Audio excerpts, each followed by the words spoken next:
Hey everyone. In the tasteless but still retro computer related department, I figured I'd bring back an old project. Way back, probably 7 or 8 years ago now, when the Arduino Uno first came out, I got one for Christmas.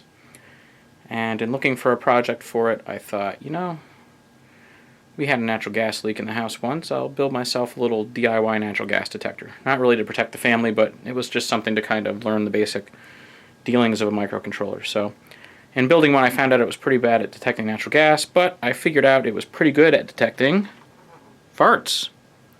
So what resulted is the fart detector. What is the fart detector? This is the fart detector. Now this is just kind of a project I cobbled together, although I did build a nice little proto board. So this was designed to connect to a fire alarm system panel. And as such, it originally wired in as a 4-wire smoke detector. So over here, the power wiring originally came from this connector here, and then the point loop wiring as well. And in a typical NFPA style B smoke detector, you've got 2 wires for power, and you've got your zone loop wiring, or your point loop. So the NAC and notification, I should say, is a separate circuit.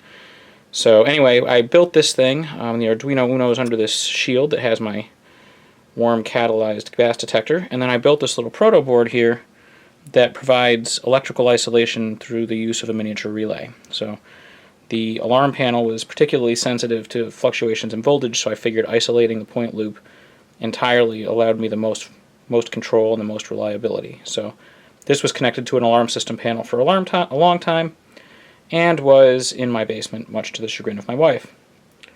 Since I have this color computer 2 sitting here, I figured I would bring it back to life.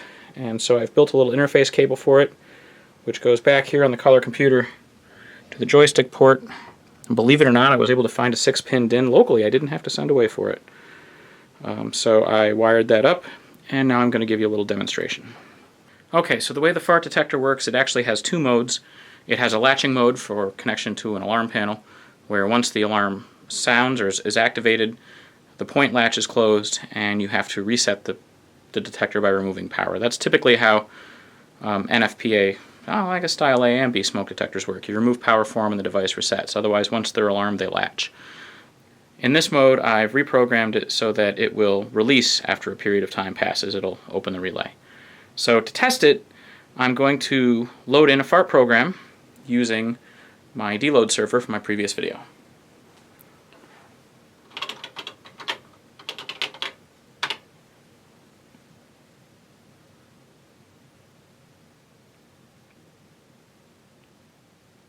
Okay, let's give it a run. Oh, look at that. All is well. So to demonstrate, I won't be farting on camera for you.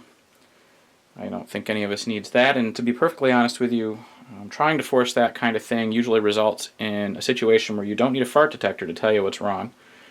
But Haynes will be happy with you, because you'll be buying more of those. So to get around this little situation, I have some smoke detector tester, which I'm just going to shoot into it. For photoelectric detectors, this is enough.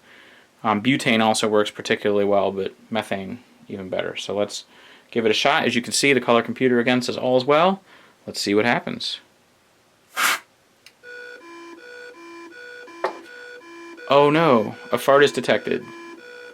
Everyone should take heed of the alarm and evacuate immediately to the nearest clean air space.